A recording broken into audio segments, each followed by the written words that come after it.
আজকে ডিমের ভাপা হবে।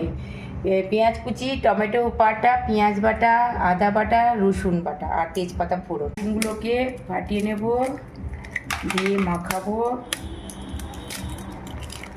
একটু লবণ দেব, কর্নফ্লাওয়ার দেব, দিয়ে ভালো করে মাখিয়ে নেব।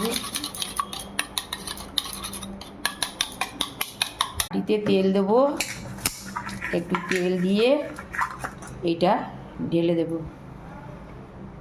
কড়াইতে জল দিয়ে দিব, জল দিয়ে এটা বসিয়ে দেব, বসিয়ে এটা ঢাকা দিয়ে দেবো।